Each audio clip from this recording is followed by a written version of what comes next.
everyone kind of equally sucked at compliance. Yeah. Guess what we have? Guess what the survey told us around hiring? Same thing. So 15% roughly of all companies that we surveyed, over 2,065 respondents, 15% of all companies we surveyed may have inadvertently been asking illegal questions on job applications. Okay. So 15%, that would say 85% of people are doing it right. But and I'm going to challenge that. You and I both know that's probably not true, but they believe it's true. But I almost think it's almost a moot point whether it's true or not, because the fast growers with the great people processes, the people who are declining or not growing with not as good of people processes, they both kind of throw their hands up in the air and say, I don't know. Right? Yeah. Well, and look, they wouldn't be doing it if they thought it was illegal. So that's why I think that's understated. And I will just tell you that one of the first things I ask an employer is, do you use a job application? Can I look at it? And I will tell you, my own little statistic is 80% are not compliant, right? And, wow. It's kind of the soft things. One of the really popular things that I see is they ask for your social security number.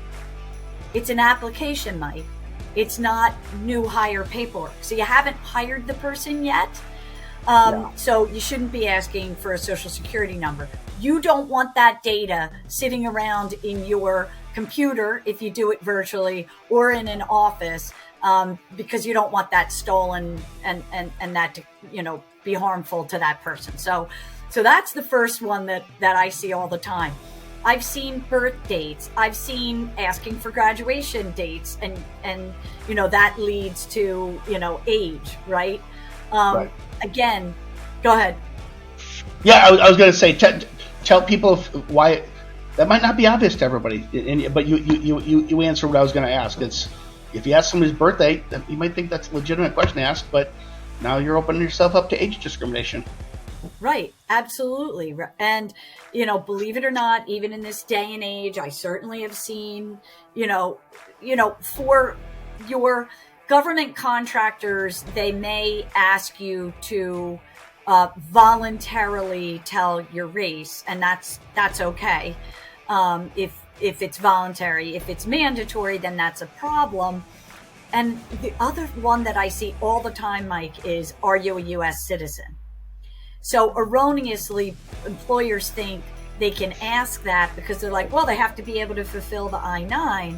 But the compliant question is, are you eligible to work in the United States? Even if you're not a citizen, you can be eligible to work in the United States. So you can ask that. Criminal history in most in many, I'm not going to say most, in many jurisdictions right now, you cannot ask criminal history. And you can't ask anywhere about criminal history.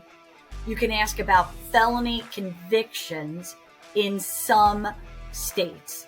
But I'd be very, very, very careful with that. I've even seen applications, Mike, that say marital status. And so there's a lot of things on an application that may not be applicable. It may not be applicable to all candidates, right? So, one of the trucking companies that I have has, do you have your CDL license? And they have office workers. I'm like, why don't we just create 2 applications, right? We don't need to know.